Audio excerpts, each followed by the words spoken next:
27 साल, इस 2.5 दशक में देश में काफी कुछ बदल गया। केंद्र में लगातार तीसरी बार पीएम नरेंद्र मोदी सरकार बनाने में कामयाब रहे। कभी देश की सबसे बड़ी पार्टी कांग्रेस अब क्षेत्रीय दलों के सहारे है। एक नई पार्टी का उदय हुआ और देखते ही देखते दिल्ली की सत्ता पर काबिज हो गई, वो भी धमाकेदार अंदाज में। इन 27 सालों में अगर कुछ नहीं बदला तो वो है दिल्ली में बीजेपी की फिर से ताजपोशी। बीजेपी का ये इंतजार मोदी लहर में भी खत्म नहीं हुआ, वो भी तब जब बीजेपी दिल्ली में लोकसभा चुनाव में जीत की हैट्रिक लगा चुकी है। 2014, 2019 और अब 2024 में दिल्ली वालों ने सातों की सातों सीटें भारतीय जनता पार्टी की झोली में डाल दी थीं। फिर आखिर क्यों दिल्ली में विधानसभा चुनाव की बात आती है तो दिल्ली वालों का दिल छोटा हो जाता है। 41 साल बाद जब 1993 में दिल्ली की जनता को अपना मुख्यमंत्री चुनने का अधिकार मिला तो उन्होंने बीजेपी पर ही भरोसा जताया, मगर उसके बाद बीजेपी का वनवास खत्म ही नहीं हुआ है। 1993 में जब दिल्ली में विधानसभा चुनाव हुए तो जनता ने बीजेपी को दिल खोलकर वोट दिए। 70 में से 49 सीटें जीतकर बीजेपी ने शान से सरकार बनाई। मदन लाल खुराना दिल्ली की पहली विधानसभा में मुख्यमंत्री बने, मगर 1996 में केंद्र में बीजेपी की सरकार पर जैन हवाला कांड के आरोप लगे। इसके छींटे खुराना तक भी आए।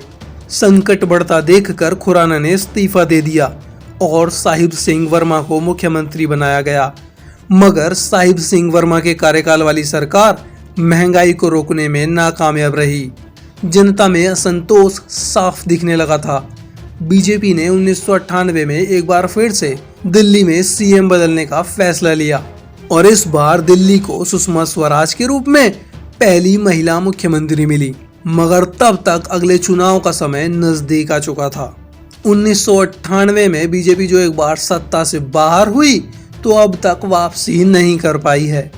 कांग्रेस ने शीला दीक्षित को मुख्यमंत्री का चेहरा बनाया और पार्टी ने 52 सीटें जीती। सुषमा स्वराज के नेतृत्व में बीजेपी 49 सीटों से 15 सीटों पर आ गई। 2003 और 2008 में जनता ने कांग्रेस पर ही भरोसा जताया। इसके बाद दिल्ली के सियासी रण में नए चेहरे की एंट्री हो गई। वो नाम था अरविंद केजरीवाल। कॉमनवेल्थ घोटाले समेत भ्रष्टाचार के कई आरोप केंद्र में कांग्रेस सरकार पर लगने लगे। इसकी आंच शीला दीक्षित सरकार तक भी पहुंच गई। 2013 के विधानसभा चुनाव में 15 साल से राज कर रही शीला दीक्षित अपनी सीट भी नहीं बचा सकी। केजरीवाल के नेतृत्व में एक नई पार्टी ने 28 सीटें जीतकर सभी को चौंका दिया। बीजेपी ने 31 सीटें जीती और बहुमत से महज 5 सीट दूर रह गई। फिर दिल्ली की राजनीति में कुछ ऐसा हुआ जिसकी कल्पना नहीं की गई थी। कांग्रेस ने आम आदमी पार्टी को सरकार बनाने के लिए समर्थन दे दिया। हालांकि यह अनूठा गठबंधन चंद दिन ही चला, लेकिन बीजेपी के हाथों से एक बार कुर्सी फिसल गई। 2015 और 2020 में पूरे देश में मोदी लहर होने के बावजूद आम आदमी पार्टी यहां एक तरफा जीत हासिल करती चली गई। हर किसी के मन में सवाल उठ सकता है कि आखिर दिल्ली के दिल में क्या है जिस पार्टी को वो लोकसभा चुनाव में सभी 7 सीटों पर जीत दिलाती है, उसी का साथ विधानसभा चुनाव में क्यों छोड़ देती है।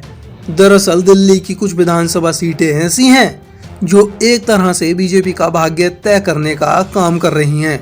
दिल्ली की 70 सीटों में से 13 SC आरक्षित सीटें हैं और कुछ ऐसी सीटें हैं जहां मुस्लिम वोटर ज्यादा है। अभी तक बीजेपी इन सीटों पर जीत हासिल नहीं कर पाई है।